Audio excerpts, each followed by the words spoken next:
जवाया दरा में बोआई, अरे बाप रे बाप। कभी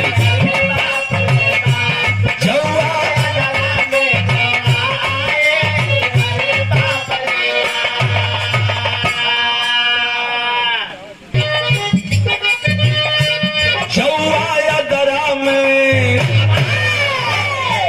जवाया दरा में बोआई, अरे बाप रे बाप।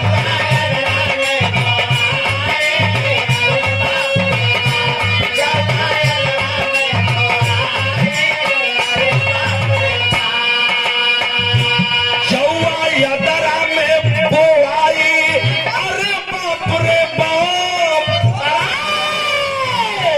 गेहूं चैत में, गेहूं चैत में कटाई, अरे बाप रे बाप।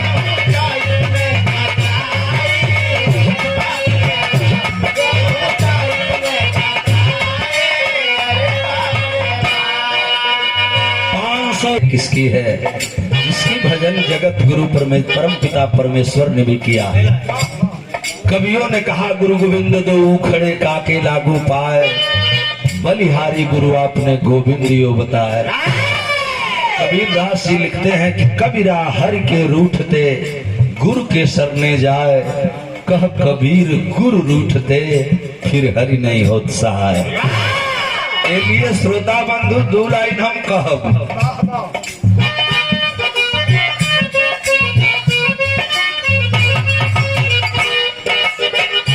कैला सदगुरु के,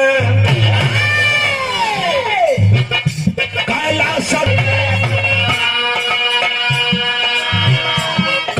सदगुरु के भजा नावा, रे मनवा जहाँ अमृत बसे,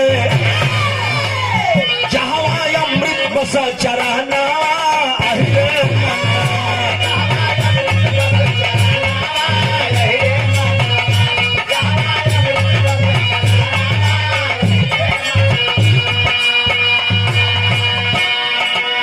ये सादर 500 रुपए का पुरस्कार केशव भैया चक्की वाले, कमल सागर चट्टी, उनके छोटे भाई भुल्ली बाबू की तरफ से सादर सम्मान आए हैं। और ये 50 पुरस्कार बोला। अभी भैया बता रहे थे कि फोन पर क्लियर करत रहलन कि भैया नंदलाल भैया तोहरा न भी रहवा हो, तो कोई गवैया से बात भी करो नहीं कोई दिनवा।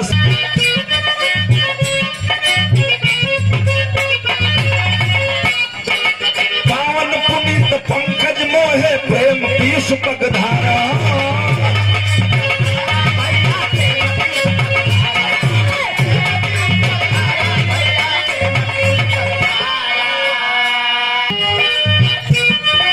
पावन पुनीत पंकज मोहे प्रेम पीयूष पगधारा।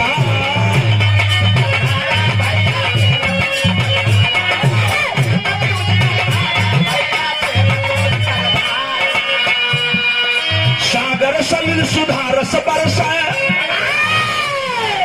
सागर सलिल सुधारस बरसा, सरज सरज सिवाना, सरिता तरणी भो, सरिता तरणी भो तरंगा, हाय रे मना, सरिता तरणी भो तरंगा, ये मना।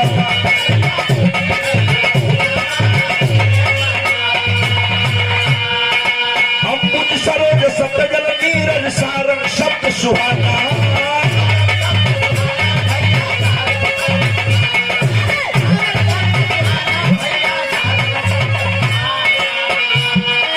भानु भास्कर दीन दिवाकर बनकर ज्योति जलाना। कवि जी भानु भास्कर दीन दिवाकर बनकर ज्योति जलाना। 12 रजनी में, 12 रजनी में दिया ना, हाय रे मना, 12 रजनी में दिया ना।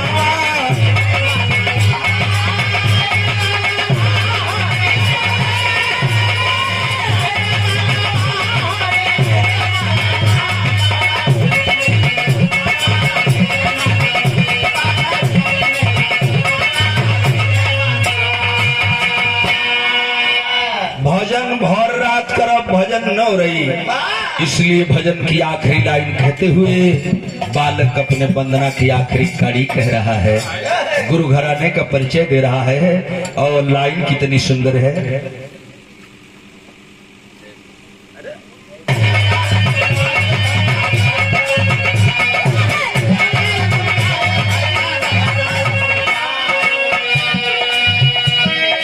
जगलू यादव जगधारी जी, जगलू यादव जगधारी हरिद्वार से प्रीत लगाए, गौरी शंकर का भजन, गौरी शंकर का तराना, हरिंदर आचार्य गौरी का तराना, हरि मना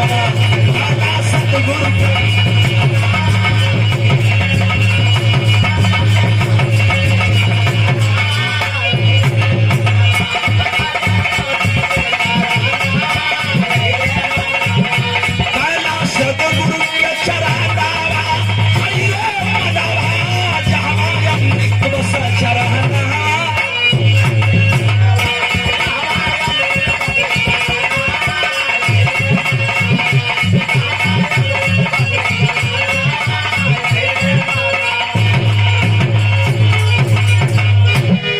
देखा कि प्यार है, स्नेह, बहुत बड़ा पुरस्कार मेरे